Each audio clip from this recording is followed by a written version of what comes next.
dusk slid over Candlewick Farm as if someone had drawn a silk scarf across the fields. In the converted oast house, all brick and timber and discreetly placed candles, a private view was in progress. Beeswax, apples, and a ghost of turpentine scented the air. Crispin Harbury, who had once produced plays to modest acclaim and considerable gossip, presided with a sort of genial insistence, an impresario in tweeds, intent upon being rural without surrendering the stage.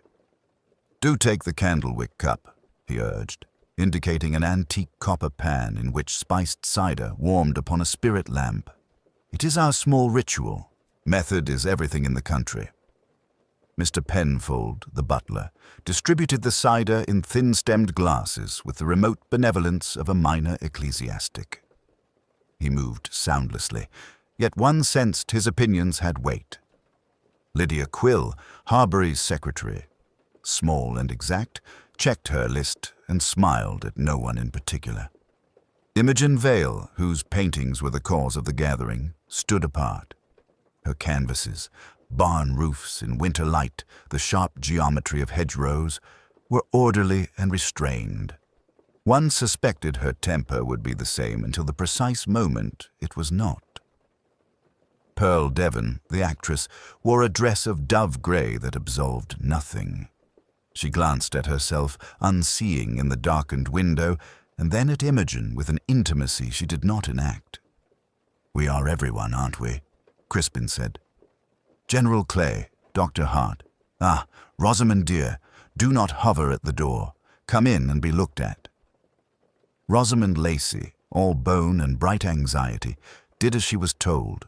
She had been presented in the spring and still moved as if instructed by a finishing governess. General Clay, square and tidy as a cupboard, observed the paintings through narrowed eyes. "Strong, Miss Vale, clean, nothing untidy. I prefer things as they are." "Do you?" said Dr. Basil Hart, a scholar with the permanent air of having mislaid a quotation. "Art's business surely is to nudge as they are, and see what unfastens." Imogen's mouth allowed itself a fraction of amusement. One does not always need to shout to be heard. "Depend upon it," said the general. "Shouting attracts the wrong ears." Pearl accepted a glass from Mr. Penfold. "What is in the ritual?" she asked.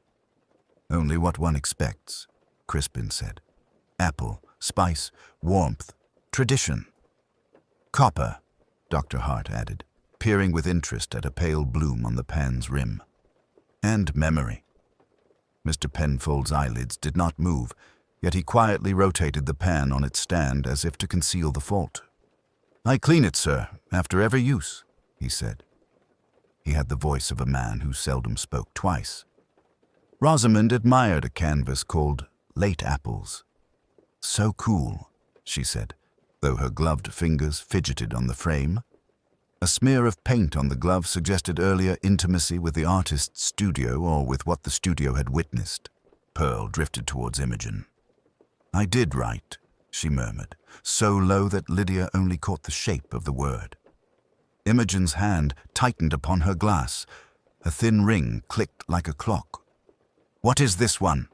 the general demanded, halting before a picture of a figure by a press. The apples were painted in a green that seemed almost too delicate to be harmless. "The pressing," Imogen said.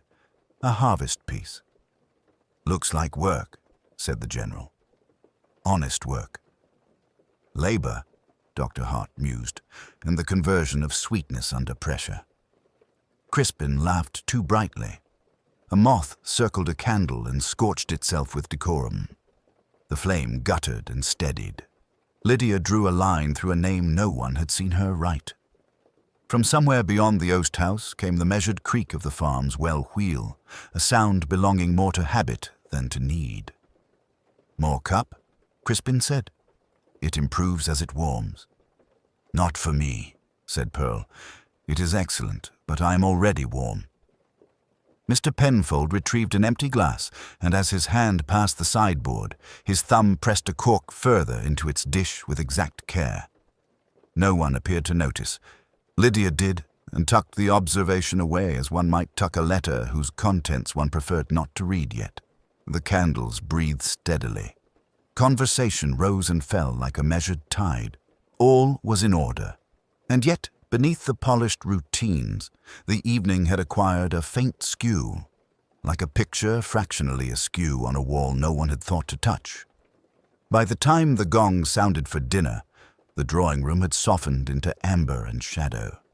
Candles burned in pairs along the mantel, their flame steady despite the occasional whisper from the chimney. Lady Constance allowed a small, satisfactory silence before she rose. "Davies," she said, and the butler, who had long ago learned to anticipate sentences by their first syllable, opened the door as if conjured. Dinner passed with careful grace.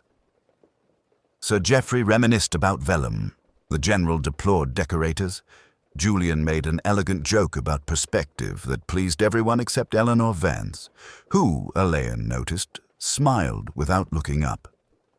Dr. Bellwether praised the pheasant. Mrs. Hartwell's pudding bore its own discreet laurels. Coffee and liqueurs returned them to the drawing-room.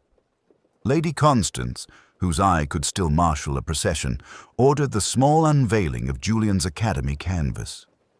The painting, Candlewick at dusk, leaned upon an easel by the Steinway, pale fields, a clutch of foxgloves by a stone trough.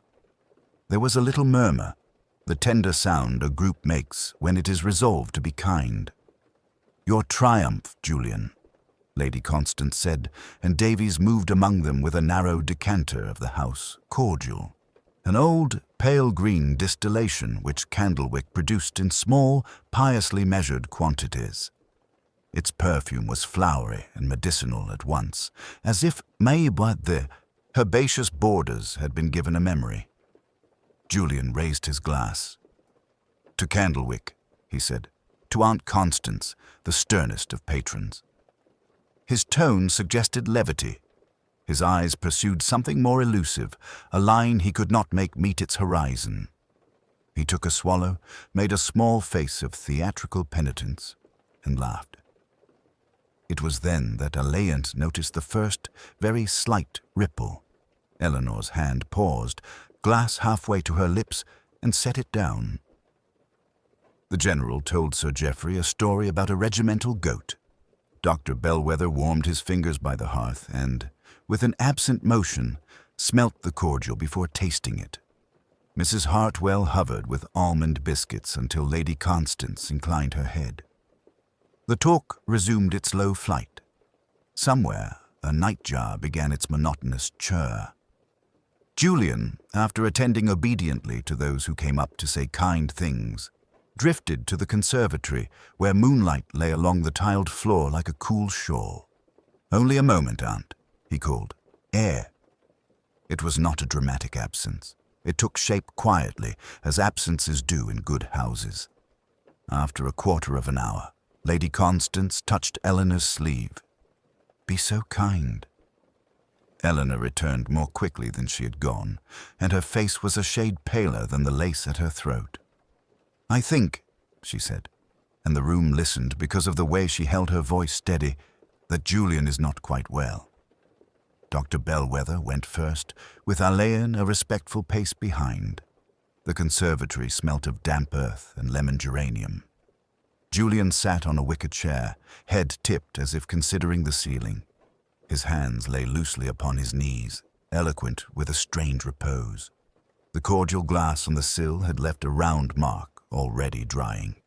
Bellwether bent, made the simple tests that look so practiced when they fail, and remained for a moment with his fingertips at the hollow of Julian's throat, as if listening with them. He straightened. "Lady Constance," he said, low and courteous, "we must send for the local constable." The room received the sentence as an old church receives a draught, with an indrawn stillness that is not quite surprise. Alleyn asked for no more than a few minutes and the freedom to look. Lady Constance, with a motion that had the effect of a benediction, inclined her head. "If you must, Mr. Alleyn, but you will be gentle with the household." The request required no answer. He stepped into the conservatory as one enters a chapel. The room held the particular stillness of plants at a morning. Moisture on glass, a faint tick as heat awoke the framework, the small, systematic breath of leaves. Julian's wicker chair had been drawn slightly askew from its natural alignment with the vista. It faced neither garden nor door, but a narrow interval between, as if he had turned to address someone who stood and did not sit. The table beside him bore one glass. Pale residue clung to its bowl, and the ghost of a second ring on the cane surface, dry and delicate. Alleyn did not touch it. He leaned near enough to note the lip on the surviving glass, a faint sugared tack where cordial had been. No bottle stood there now. A bamboo tray on the potting bench offered a round, greenish stain, habitual as a watermark. Its owner had been moved elsewhere for the evening, then returned, hastily, before dawn had quite burned the dew from the panes. Julian's sketch pad lay canted against the chair's arm. One page was half filled, a swift, confident outline of the herbaceous border, foxgloves like organ pipes along a choir. The pencil had bitten where the hand had lingered over a particular spike, then the line broke off mid-curve. Alleyn glanced at the fingers that had made it. There was charcoal under the right-hand nails and a film of pale pollen on the cuff, traces of admiration or interference. One could not yet say. The foxglove bloom beneath the seat had curled at its rim. He bent and examined the cut, neat, clean, recently made with a blade that had not been blunted by twine. On the potting bench lay a pair of secateurs, wiped but not perfectly. A green smear had dried along the hinge. He noticed also a watering can with the uncharacteristic position, the spout toward the door, not the bed, leaving a damp quarter moon on the tiles. The tiles themselves told small tales, a faint, dark crumble of soil where a heel had pressed and pivoted. The print was narrow, the pattern of the leather fine and old-fashioned. He turned his attention very quietly to the windows. 2 vents had been left on the night catch. Enough to temper the heat, not enough to tempt a burglar with contortions. The main door's key rested in its accustomed tray near the hinges. Davies had said he secured the conservatory when he found the body. The calm exactness of the word had not escaped Alleyn. Earlier, before discovery, had it been left on the latch, as the plants demanded? If so, who had formed the habit, and who had lately altered it? He did not yet break the room's modest sanctity with questions. He stepped back and let it close, as one might close a book at the place marked by a pressed flower. In the passage, he met their glances in turn. Lady Constance sat as she had sat, her hands perfectly still on the arm of the chair. Eleanor, who had been writing letters at a side table, folded one without sealing it. General Finch, uneasily clasping his stick, regarded the carpet as if it might drill itself into better behavior. Dr. Bellwether's face had resumed the neutrality of the consulting room. His eyes, however, traveled once to the decanter on the sideboard, and back again. "I've taken the liberty," Alleyn said, "of asking for the local superintendent. There will be formalities." He kept his voice companionable, as if speaking of a mild inconvenience. "May I beg that no one leave the house for the moment? It will shorten them." No one objected. It was not a family, he thought, that wasted words on protest. Mrs. Hartwell, appearing with coffee on a tray of unassailable polish, set it down as though the act could right the world by inches. Davies, behind her, observed nothing and everything. Alleyn stepped out through the side door into the garden for one last look upon the borders. A foxglove nearest the conservatory showed a bluntness at its mid-height where a bloom had been taken. The cut was precise. The sap at the edge had darkened to a thin brown line. Somewhere a bee worked methodically and was indifferent to human arrangements. When he returned, the house had settled into the patient quiet that precedes questions. Alleyn chose the little morning parlor that looked upon the south lawn for his conversations, a room whose pale chintz and shaded light discouraged heat and encouraged the calm recital of facts. Lady Constance entered first, her composure so refined that it produced, paradoxically, the effect of a veil. She took the upright chair that faced the window rather than the more comfortable settee. "I prefer we dispense with condolences," she said. "They are not, in our circumstances, useful." "As you wish, Lady Constance." Alleyn's tone suggested a similar economy. "Mr. Julian drank a cordial last night. After the toasts, he complained of the heat. He affects delicacy in hot rooms. I told Davies to bring the pale green. It is our own. Herbs from the borders, a very old receipt. I've taken it every summer without incident." "You poured it?" "Certainly not." The faintest frost crept into her voice. "Mrs. Hartwell prepares it. Davies serves. The drawing-room tray was replenished near 11. I did not accompany them." "You saw your nephew again?" "At the conservatory door. He thought the plants improved his lungs." The stick in her hand made a single, restrained tap on the carpet. "Inspector, you will find that Julian had an aptitude for placing himself where admiration was likely." Alleyn let the silence take the shape of a question to which she offered no answer. When she rose, the veil remained in place.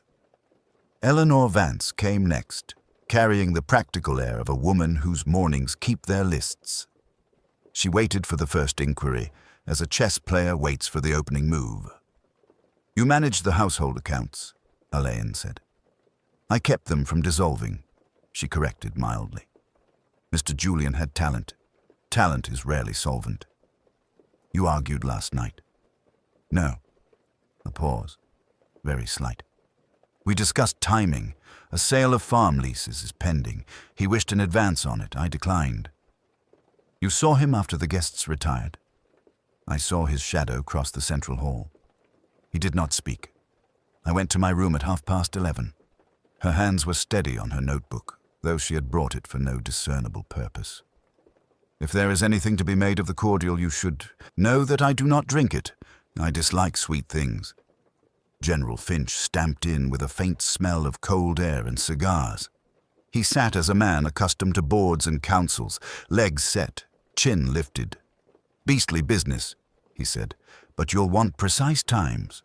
I was on the terrace at midnight, old habit, last round before turning in. Conservatory door was ajar. I dislike open doors at night. I closed it." "You looked in?" "No, not my province. Heard the faintest tinkle. Glass, perhaps, and what I took for the tail of a melody. Pianist with a dying fall. Could have been imagination. Night does these tricks."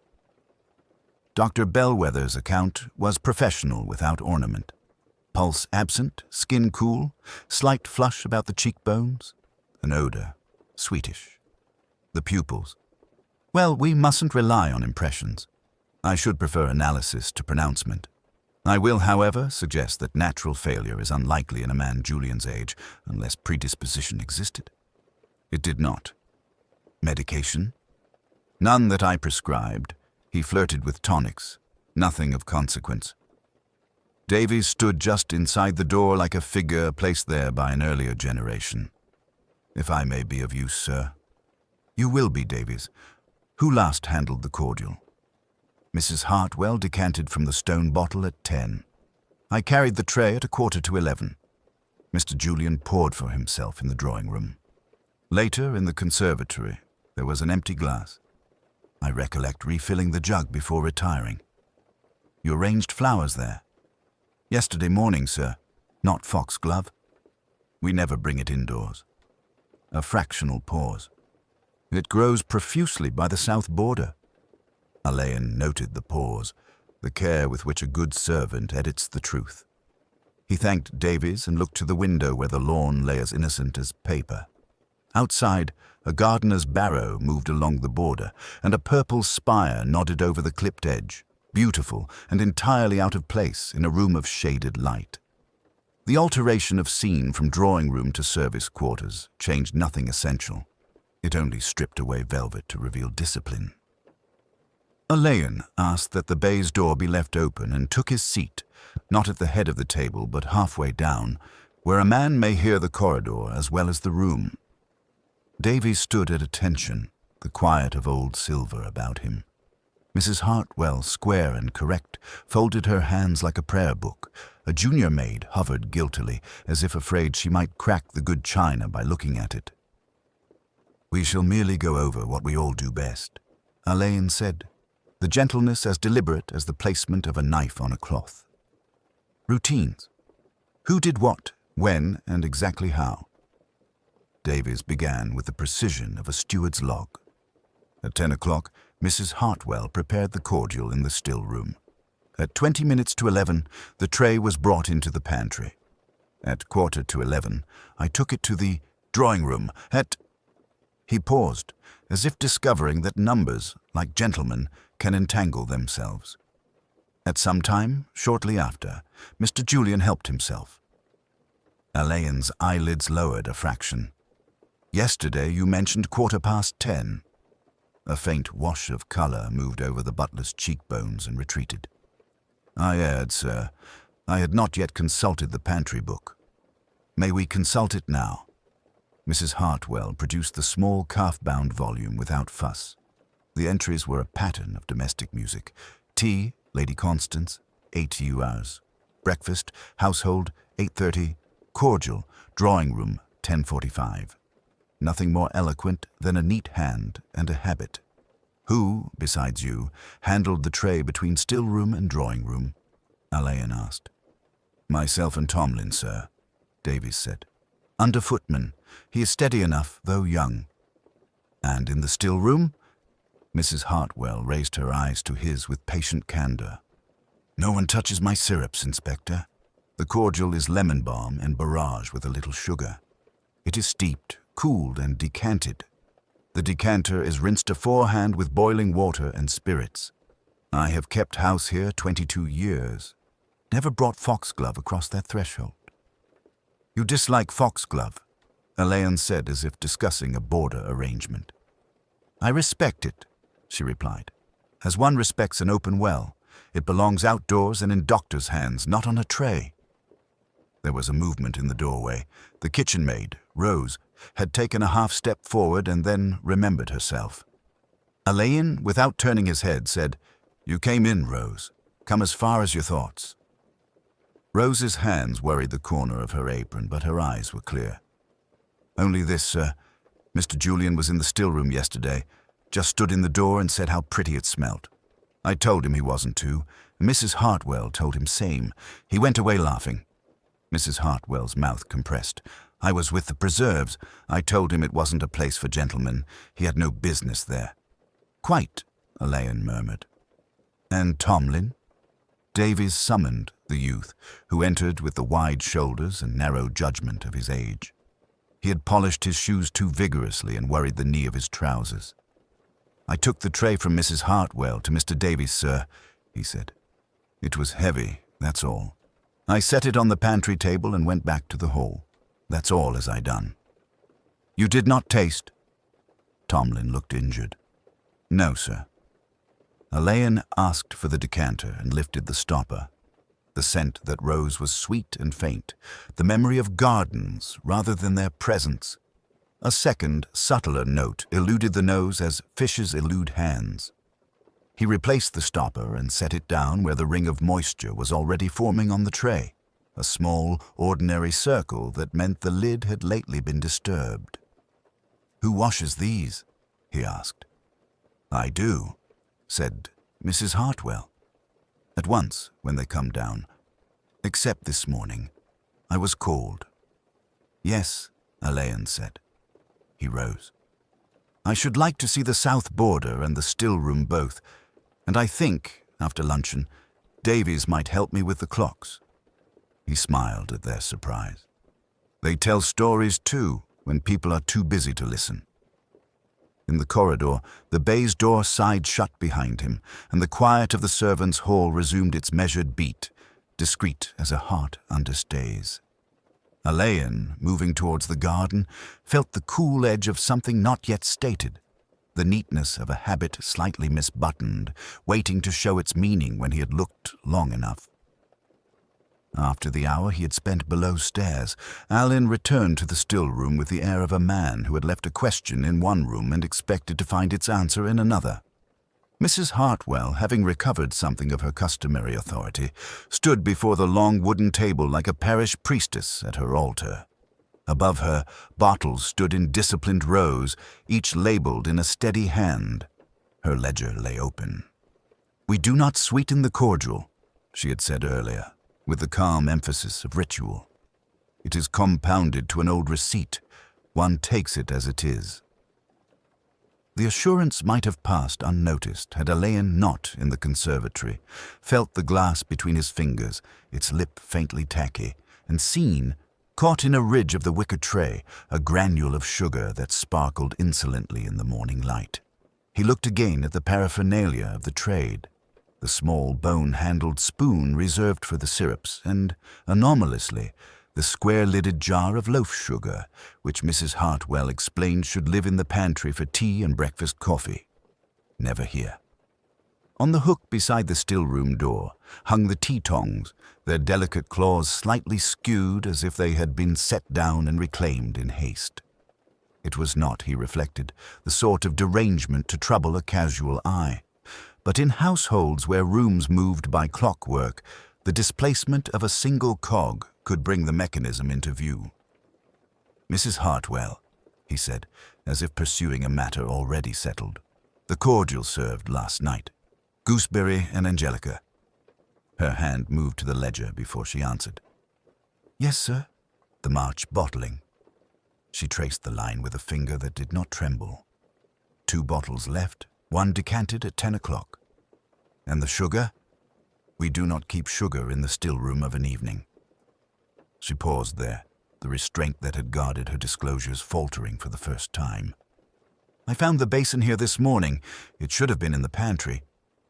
He thanked her and stood a moment longer, noting the glass stoppers ranked like small domes upon the sill and the silver salver whose center showed 2 faint rings close together, as if 2 small glasses rather than one had lately stood upon it.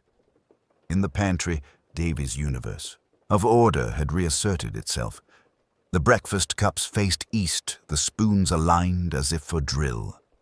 Yet on the second shelf, the sugar basin wore a gauze of crumbs uncommon in that tidy kingdom. He touched a cube. It yielded oddly, its hard geometry softened from within. The tongs, when lifted, smelt faintly of orange flower, a scent that did not live, so far as he had observed, in Candlewick's practical fragrances. He replaced everything precisely and, as he did so, saw through the window a stretch of the south border, tidy, demure, and interrupted here and there by the purple spires of foxglove. At the conservatory end, the seam of disturbed earth grew wider, as if a foot, uncertain in the dark, had sought purchase and slipped.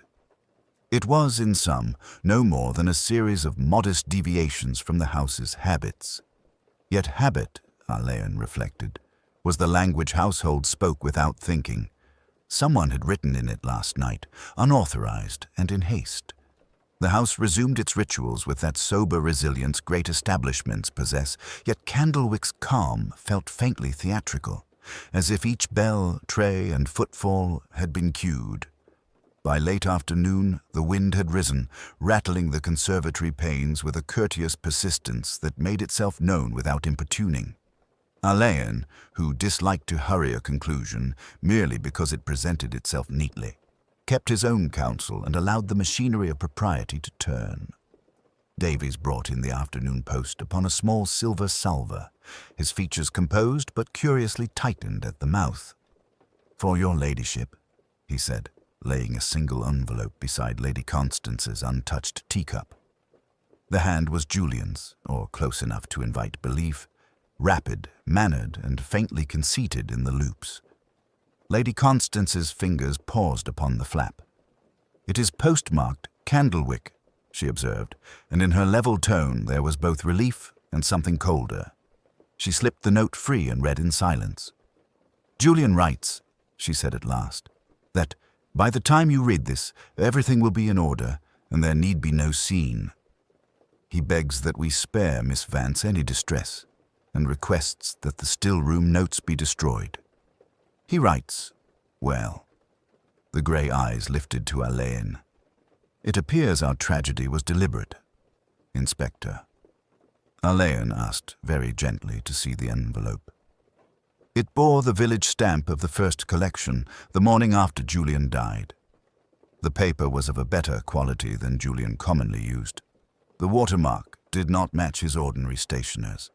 A faint, incongruous fragrance of orange flower clung to it. There was a small, almost invisible tear at the upper right, where a sheet had been removed from a pad with less than Julian's habitual care. He turned the letter itself to the light and studied the pressure. Light where Julian was usually emphatic where he was commonly vain. Eleanor, who had stood by the mantel with her habitual economy of presence, spoke for the first time.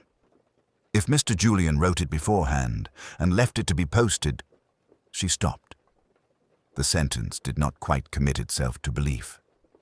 Dr. Bellwether, discreetly neutral, murmured that grief often made men orderly. Alleyn made no contradiction. He asked Davies, without apparent emphasis, who had fetched the post. Miss Vance, sir, Davies replied.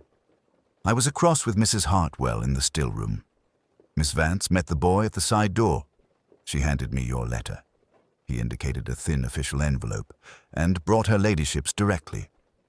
When Alleyn returned quietly to the morning room to collect Julian's portfolio, the apothecary vial he had found tucked behind the sketching materials was no longer there. The portfolio itself had been handled, only a shade, sheets rearranged with a care that betrayed itself in the very fastidiousness of the attempt. On the hearth stood Lady Constance's small travelling blotter, brought from her desk for condolence notes. The page beneath bore ghostly impressions in a hand like Julian's, yet the slant was fractionally more cautious. The T's crossed lower, the flamboyant J curtailed as if remembered rather than performed. A domestic message arrived from below stairs. Mrs. Hartwell begged pardon. She had been unwell for a quarter of an hour. A turn, Davies reported. Nothing to alarm your ladyship, and requested that the still-room door remain shut. The general, who disliked indoor illness, went briskly to the terrace. Eleanor asked if she might walk to the village for air. Lady Constance, without looking at Alleyn, said, yes, of course. Eleanor had already opened the side door. The wind had freshened. A sheet of early leaves lifted and drifted along the gravel like an afterthought. Alleyn stood a moment at the conservatory threshold and breathed the faint, false sweetness that lingered there. The new letter lay in his pocket, its serene assurances settling like dust over what had been, a moment before, a tolerably complete design. He said nothing to anyone. He asked quietly for Davies' keys and, receiving them with a bow, went downstairs to the still room. The house had resumed its ceremonial composure by early evening, yet to Alleyn it felt like a room in which dust had just settled, quiet, neat, and faintly patterned by what had moved through it. He walked the long corridor past the morning room and paused where the light from the west windows fell in pale ladders across the parquet. The silence, civil, dutiful, seemed almost articulate. He considered the afternoon's disturbances as one contemplates a painting in raking light. Julian's papers, minutely shifted, the absent vial, the garden door's brief dereliction and the trace of earth upon the kitchen flags, the telegram that tightened Lady Constance's mouth by an imperceptible degree. Pieces, not yet in concert, but with a murmuring inclination toward harmony. In the conservatory, the air had cooled, and the sweetness that had troubled him now hovered like a memory, rather than a presence. He stood beside the wicker table, recalling the minute sugar grains threaded in its weave. Mrs. Hartwell's cordial wanted no sweetening. Someone had intended an addition to advertise itself to a palate unaccustomed to it. Not foxglove, then, but a substance whose dreadful brevity was masked by a homely medium. The orange flower trace on the softened cubes persisted in his mind with the quiet insistence of a motif. If Julian had staged his leaving, it had been done with an artist's consciousness of audience. The foxglove petal for the amateur botanist, the sketchbook for those who fetishize intent. And yet, someone had come after. The removal of the vial indicated a scruple not aligned with the bravado of a self-authored exit. To spare the house the word applied by coroners. To shift the narrative into one more acceptable to family pride, or into something that would do more damage. He allowed the household to pass before him in a measured review. Lady Constance, a sovereign will tempered by training, economy of gesture, the quick, unpitying eye. Eleanor, competence verging upon self-effacement, whose arithmetic, he suspected, had lately outpaced her comfort. General Finch, principle, habit, and a temper that disliked the abacus. Dr. Bellwether, discretion worn as a second skin. Davies and Mrs. Hartwell, loyalty as vocation, hedged by rituals that, once broken, felt like sin. Alleyn walked out to the south border as the light thinned. The foxgloves, now dim columns, held bees that moved with the last pertinacity of day. On the path, a pair of overlapping impressions suggested a visit after the dew had fallen and before the moon rose.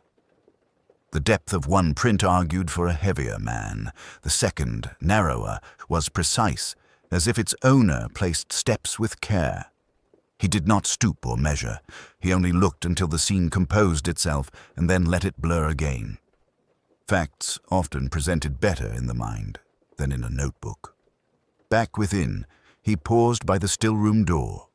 The key, which had hung habitually on its ribbon against the panel since breakfast, was now laid upon the shelf, turned so the wards faced outward. A small change, the kind that belongs to conscience. He touched it, replaced it as it had lain in the morning, and continued on. He did not ask Lady Constance to show him the telegram. He merely stood while she closed it within her blotter and said, with a courtesy that carried no request, "You have difficult business, ma'am. I shall try to make mine as little obtrusive as possible." Her glance flickered, approval or resignation, and her hand, light upon the stick, steadied. In the library, he wrote 2 notes.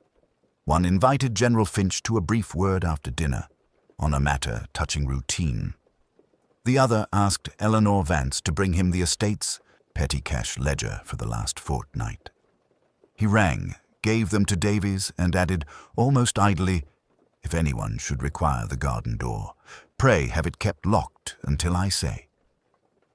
When the gong sounded and the company assembled with their careful voices, Alleyn stood a little apart, listening to the civility as one listens to distant surf.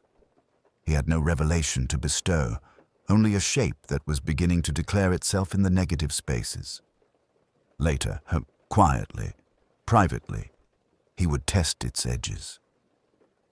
The house had the hush of a theater after the curtain, the stage dressed, the audience gone. Lamps were lit, the wind pressed the creeper against the panes with a faint, persuasive sibilance. Alleyn chose the library, that antechamber of reason, and sent a word to Miss Vance. She came as he had expected, composed yet perceptibly taut, the estate ledger held like a shield. He indicated a chair. "We shall be very quiet, Miss Vance. I dislike forcing candor and dislike more the effects when it is delayed. I am quite prepared to assist you, Inspector." "In that case," he said, "let us speak of 3 small derangements: the softened sugar in the still room, the missing vial from Mr. Julian's portfolio, and the papers lately moved and as lately replaced. I do not insist on malice. I suggest intervention." Her gaze shifted briefly to the fire screen and back. "If one has served in a house of this kind," she said, "one learns that intervention is often the only charity left. You remove the vial." "Yes." The word emerged with a species of relief. After Dr. Bellwether had finished and before the constable came, "I feared what it would mean to Lady Constance. You will say it was foolish." It was. But it seemed then the smallest mercy available. Had the vial been full? No. There was the faintest trace, enough to smell. not to measure. And the papers? I put certain letters out of sight. They were drafts only. They would have excited curiosity that served no one. She added with a practical simplicity that was almost moving. I'd hoped to repair the proper order before you noticed. You noticed. I'm obliged to you for not prolonging the pretense, Alleyn said. You understand that concealment alters the legal climate, though not perhaps the moral weather. She inclined her head. I understand. Then there is the telegram. He watched, but her expression did not change. It arrived at a most pointed hour. I asked the bank to press him last week. I did not contrive today's timing. Providence, if you like that word. Nemesis, if you prefer precision. Alleyn allowed himself a faint smile. We are awash in classical agencies.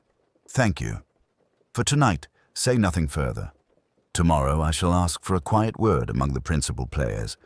Before then, I must speak with Dr. Bellwether.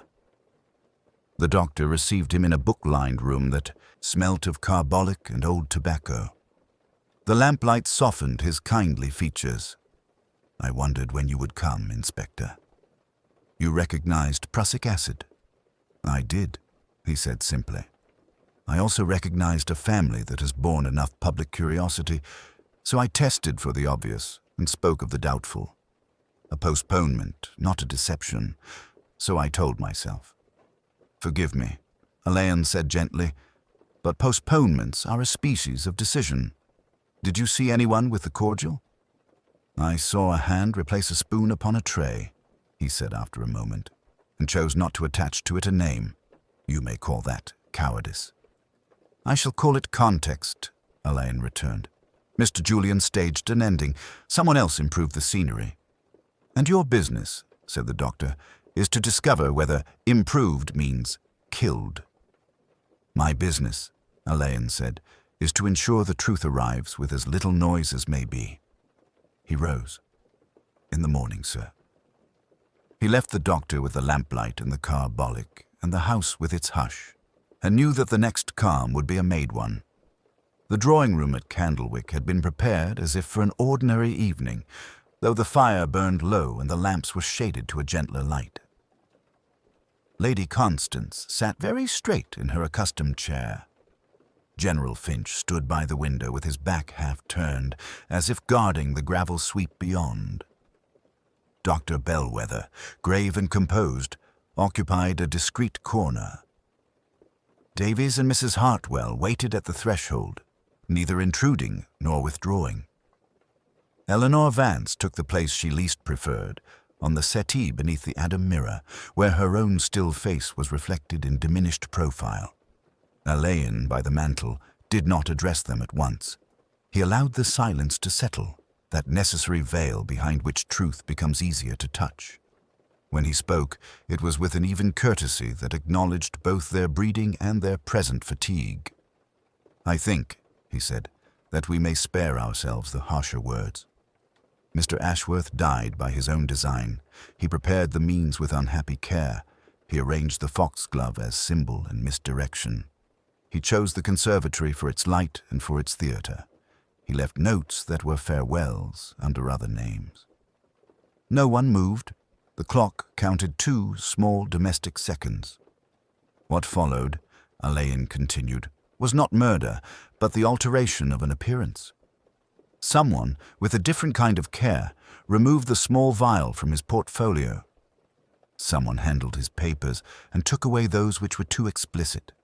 Someone, last of all, introduced into the still room a detail that did not belong there. Orange flower water upon softened sugar cubes, and left their trace upon the wicker table by his chair. It was meant to draw inquiry outward and away from Mr. Ashworth himself. General Finch made a sound like a suppressed command and folded it back into his chest. Lady Constance's hand closed over the head of her cane. Dr. Bellwether regarded his own fingers with professional absorption. It was done, Alleyn said, to protect this house and its mistress, to ensure that certain obligations would not, in the event, become unendurable. It was done without malice. But it was done. Eleanor's eyes met his, steady and very tired. "You told me last night," she said, "that you would speak plainly and softly. You are keeping your word." "I am trying to," said Alleyn. She inclined her head, a gesture that might have been gratitude or surrender. "Then let us not embroider. I found what he had left. I understood it. I thought, very foolishly, that I could shift the gaze of strangers. The garden door stood open because I went out later to make his symbol plainer. The vial I took because it was unbearable to leave it where it lay. The papers I adjusted because they said too much." Mrs. Hartwell's hands moved against each other, as if ironing a crease that would not yield. Davies, after a long moment, spoke without looking up. "Miss Vance has served my lady faithfully," he said, and then, with a dignity that did him credit, added nothing. Dr. Bellwether cleared his throat. "From a medical point of view," he said very carefully, "the cause will not be in doubt. Cyanosis tells its tale. The coroner will ask what he must." Lady Constance turned to Eleanor with a composure that had its own kind of ruthlessness. "My dear," she said, "you should have told me. I thought to spare you." The reply was barely audible. "And now," Lady Constance returned, "we must contrive to spare one another." Alleyn inclined his head, as if accepting a point settled in good society. "I shall give the coroner everything necessary, and nothing theatrical. I will say, as is true, that Mr. Ashworth anticipated inquiry and shaped it to his liking. I shall say, as is also true, that certain hands tidied what ought not to have been tidied. The law will call it by its own name. What it makes of kindness is beyond us." General Finch let out the breath he had been holding, a small parade ground sigh. "Very good," he said, and looked older. The fire sank upon itself. Somewhere a door closed softly, as if the house too acknowledged a conclusion. Alleyn, watching their faces, understood that the worst noise in such rooms is silence, and that mercy, when it comes, is rarely tidy. He asked for no signatures. He made no arrest. The evening withdrew into its own hush, and the next step, whatever form of justice or irony it might assume, waited in that polite, unavoidable space between them.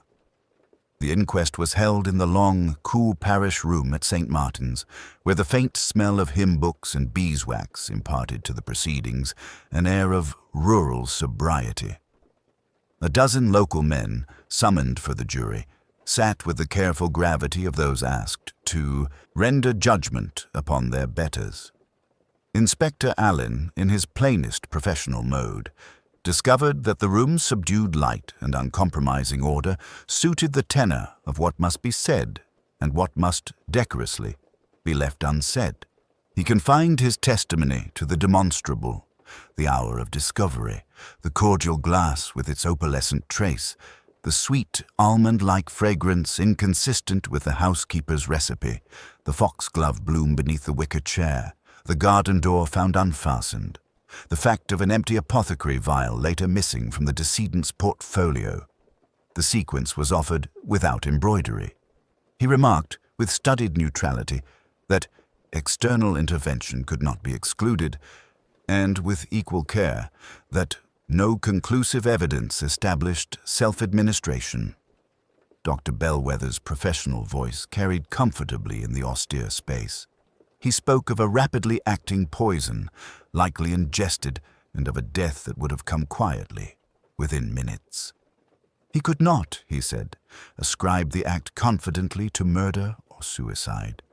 He had known the young man to be under pressure, though not, in my opinion, bereft of rational judgment. The coroner, a spare gentleman with a mild cough and an unblinking eye for propriety, pressed him no further. There was, as Alleyn had anticipated, no appetite for melodrama. The village had lived too long in the shadow of Candlewick's chimneys to relish scandal. The law preferred its garments brushed and folded. After brief retirement, the jurors returned, the foreman rising with his cap held carefully to the side. "Death," he read, by poisoning, the evidence insufficient to determine by whom administered. An open verdict. It slipped into the record like a key into a well-oiled lock. The modest press contingent, disappointed in their hope of a headline, drifted away to the inn. Lady Constance received the verdict with a slight inclination of the head, as if acknowledging a correct answer to a problem set long ago. Eleanor Vance, standing a little apart, held herself very straight, as if the spine must do the heart's work when the heart refused. Later, in the cool of the morning room, Lady Constance placed a telegram upon the table between them. "You should know," she said without emphasis. The cable, from a Bond Street dealer, offered immediate purchase of Julian's Academy piece and an advance on a proposed series, figures sufficient to silence the most insistent creditor. It had arrived, as Alleyn recalled, on the afternoon after the death. "Would it have altered anything?" she asked. Her tone was not hopeful. "We cannot tell," Alleyn said. "The young are swift in their certainties." She accepted this with the same grave economy that had greeted the verdict and folded the flimsy carefully, as if by order alone some debt might be repaid. Certain rearrangements followed without fuss. Eleanor requested leave to visit a cousin in Bath for some weeks, a phrase that contained the possibility of forever. General Finch returned to his regimentals of club and committee, his comments limited thereafter to gardening and the weather. Dr. Bellwether, whose discretion had been the county's quiet blessing, announced a winter in Madeira on account of the chest. Davies moved with even greater gentleness through the rooms, and Mrs. Hartwell banished foxglove from the borders with a zeal that, in a different century, might have been called piety.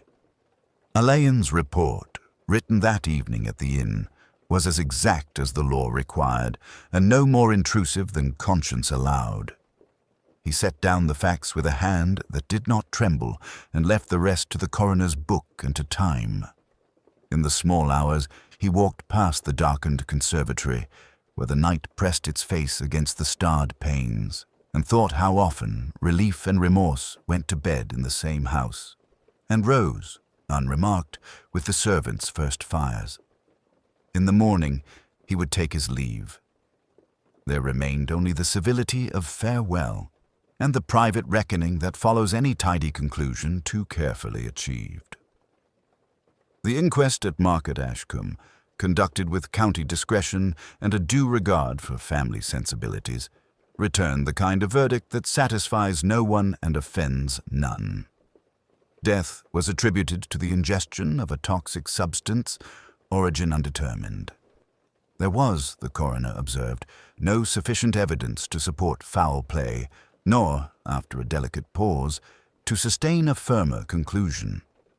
It was, in the cool language of such occasions, a tragedy. Alleyn stood beneath the parish lych gate as the small party dispersed into afternoon mist, and thought how admirably English it was to tidy grief into a phrase. Lady Constance thanked him there, not with extravagance, but with a measured inclination of the head that carried the authority of generations. "You have been considerate, Inspector," she said. "One does not forget such things."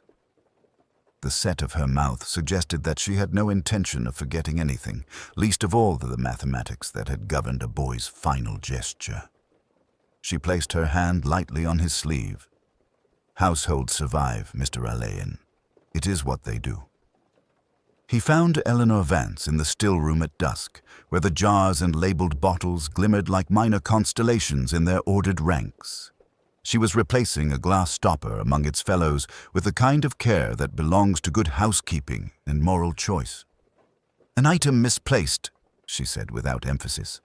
It seemed only right to restore it.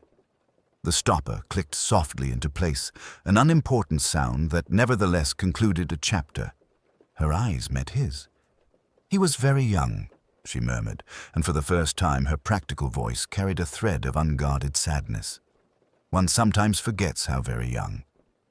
Davies resumed his evening round with a formality that verged on tenderness. Doors were tested, windows lowered to their precise angle. The conservatory key turned with a restrained finality.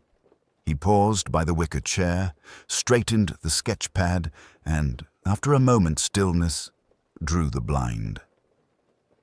Mrs. Hartwell, moving in the measured cadence of long habit, decanted the elderflower syrup and wrote a neat line in her book. Cordial, prepared. To watch them was to witness devotion rendered as routine. To understand them was to see that routine at times is how devotion forgives itself. General Finch saluted Alleyn, reflex bluntness softened by a tired courtesy. The fellow made a muddle, he said, and then, as if surprised by his own generosity, added, but there was courage of a sort. Dr. Bellwether, encountering Alleyn by the yews, confined himself to a professional platitude whose careful wordlessness was the most merciful kindness he could offer. The village nurse touched her hat. People, Alleyn reflected, have their parts and perform them as well as they may. He walked alone to the south border. The foxgloves, spared for seed, lifted their freckled bells like a choir of small ironic voices. He considered the difference between murder and the willingness to let it be believed, between the letter of the thing and its spirit, between a boy's theatrical solution and the editorial conscience of those who loved him. There is a sort of bravery that borrows its shape from cowardice, he thought, and a sort of cowardice that, in the end, chooses to look like care. When he turned back toward the house, Candlewick's windows had taken on the amber of late afternoon. A maid crossed a lighted square and vanished, her movement as precise as the ticking of a clock. Somewhere a bell rang, not loudly, but with the calm assurance of custom. Alleyn stood a moment longer, listening. Then he started along the gravel, and in the borders the bees went resolutely on with their small exacting business.